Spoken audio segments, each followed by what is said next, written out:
Good morning, Cougars. This is Mr. Martinez with the morning announcements. Good morning, Elle. Good morning, Emmy. Good morning. Good morning.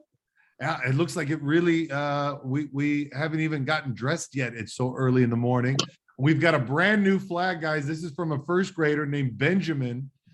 Check this out. Elle, can you tell what he used? He used the I forget what they're called, but they're like If you play a card game named poker, those are called poker chips. He used poker chips. This is Benjamin in the first grade, very creative. Elle, lead us in our Pledge of Allegiance, please. place your right hand over your heart and begin. I pledge allegiance to the flag of the United States of America and to the republic for which it stands, one nation, under God, indivisible, with liberty and justice for all. Oh, thank you, Elle. And a big shout out to Benjamin in the first grade. Look, he even has a cloud up there. He's got plants growing underneath that flag. Emmy, what do you think about Benjamin's flag? That is really creative. Very creative. Benjamin, big shout out to you, buddy. Happy Friday, everybody. Today is November 5th. Gorgeous day today. We're going to have a high of 82 degrees outside. And speaking of outside, yesterday we celebrated Diwali. Girls, did you get a chance to see any of the chalk painting out on the playground yesterday? I saw Yes, so many we of them. definitely did. Okay, I have a couple quick pictures. Let's look at these together real quick. And let me see if I can pull that up. Here was one of the designs. This was at recess. Kids were working on it. Beautiful big prints that were on the playground. We had this jumbo chalk out there. Emmy, what did you see? A bunch of people coloring? Yes, I definitely did. Okay, all right. And then look at this one. This was a big, gigantic one. This is between the lunch tables, between the lower grade and the upper grade lunch tables. Elle, what do you think about that? That's really cool. Very cool. We're going to continue it again today, guys. So the chalk will be outside. Continue to celebrate Diwali, the Festival of Lights. Really an awesome celebration to everybody that's participating in that. Today is Friday, and we've been talking about this candy split all week. Elle, tell us a little bit more about the candy split. So you can bring candy that you want to donate to people who want to have a treat at the office or either room 31. And the candy split will extend till next week. So we're going to extend it one extra week, Elle? Yeah. Okay, so everybody, if you have not split your candy, Emmy, have you split your candy yet? Yes, I have. And did you turn it into the office or room 31? Which one? Room 31. Okay, so, and was it easy to drop off the candy there? Yes, it was very easy. Okay, so you heard it from Emmy there. Room 31 will take that candy. We're going to donate it to some people that could use a treat during the holidays. Emmy, what happens every Friday right around 2 o'clock today? Every Friday, right around 2 o'clock, we do the Cougar Coupon winners. That's right. So Sadie's going to be with me. We're going to pull our 6 winners. Put your coupons in the box by lunchtime, just to be on the safe side. Now, guys, I'm sure everybody wants to know why we're wearing pajamas. First, before we tell them why we're wearing pajamas, Elle, let's see, what do your pajamas look like? Let's see what you got. I just have pajamas with stars on them. Stars on them. Okay, so I like stars. Emmy, what do you got? What are your pajamas? I have a heart and pants with just blue pants. You've with got the whole white matching set. Very nice. And Emmy, I noticed you and I both have some something to cover our eyes when we sleep. Aren't they awesome? So Yeah. And I got my favorite blanket, and I also have my little dinosaur. His name is Bronte, and he helps me when I sleep too. So hopefully everybody has got some awesome pajamas at home. The reason why we're wearing pajamas, everybody, is that PFC's season of giving has begun. And if donations to the annual giving campaign reach $240,000 by November 15th, we're going to have an all school, not just one class, not just one grade level, but an all school pajama day. And that's going to be on Friday, November 19th. Plus, there's going to be hot cocoa treats. If we get to 300,000, it would be hot cocoa in there by December 16th. And we're also going to have rewards for the top 3 classrooms school-wide. and we're off to a great start so far. So I'll be putting a link in my morning email to all the parents where they can make their donation. And if we get to those markers, we're going to have a school-wide pajama day. What do you think, Elle?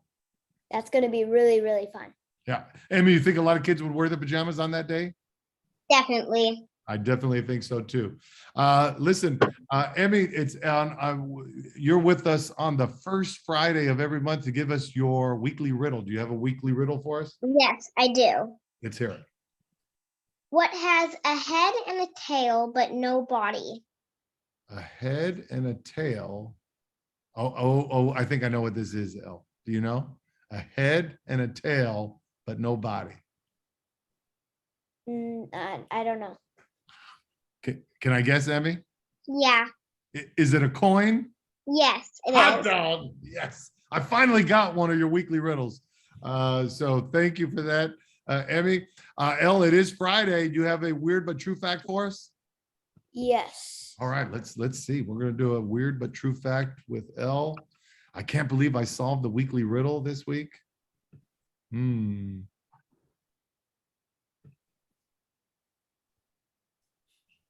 And here we go. Oh. Uh-oh. Done. No worries. All right. Elle's weird but true facts. Much of Hawaii's beaches are made from the poop of parrotfish, sea urchins, and worms.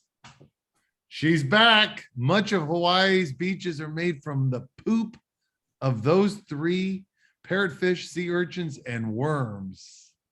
Now, the weird thing is I've actually eaten a sea urchin. Have you ever eaten a sea urchin? Either of you? Yeah, I've had pasta with sea urchin. That doesn't make it sound very appetizing. But thank you for that weird but true fact. Now, listen, guys, it has been Autism Awareness Week.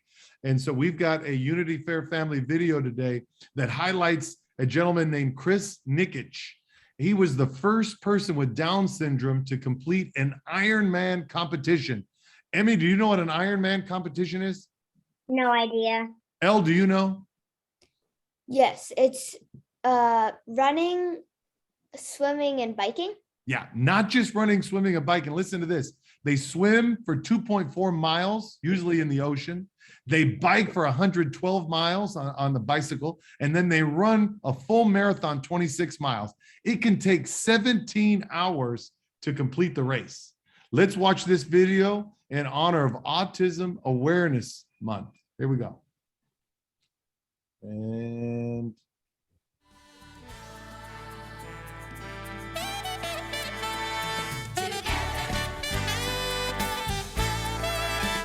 Kris is changing the world.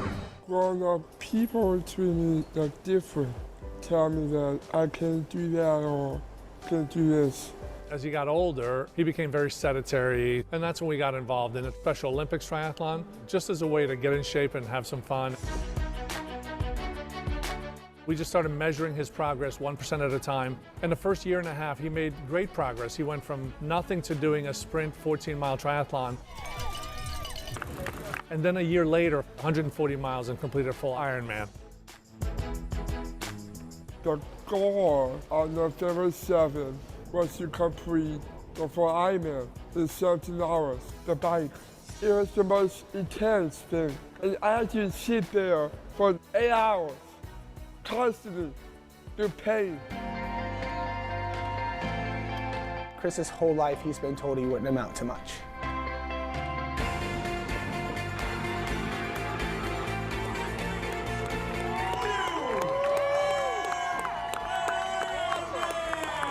On that night, I became the first person with Down syndrome to complete Ironman. It was life-changing. Kris Nikic can face adversity. The adversity that knocks most people out of the race under extreme conditions, with a bike crash, with ant bites, with cramping. Now, I'm watching the bar. I'm going to do the Boston Marathon, New York Marathon, Chicago Marathon. I don't give up. And we salute Kris Nikic. What do you think, ladies? What do you think about that? I think that really shows that people who are different can still do great things. I think that's really inspiring. Absolutely. He went from really not exercising at all to completing the Ironman and now doing all kinds of marathons, right? If you put your mind to something, nothing could stop you, ladies. That was awesome. So that's been Autism Awareness Month. And so that is a big salute for that. Ladies, we also have our words of wisdom. And before we do that, I'm going to put a picture up of the woman we're going to highlight. This is Leontyne Price. Are you seeing her there on your screen? Yeah. All right.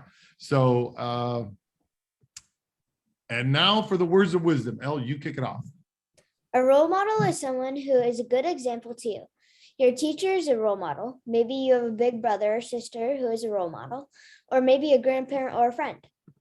When Leontyne Price was just 9 years old, her mother took her to the opera to hear Marian Anderson sing. Miss Anderson was the first African-American to perform at the New York City Metropolitan Opera. Leontyne was a young African-American girl, and when she heard Miss Anderson sing, she decided right then and there that she wanted to grow up to be an opera singer too. Today, ask yourself this: who is a positive role model for me? And what is he or she teaching me? With something to think about, this is Mr. Martinez. And Elle. And Emmi. Make it a great day. Or not. The choice is yours. Girls, have a great day of school today, and I'll see you on campus. See ya. Bye, everybody.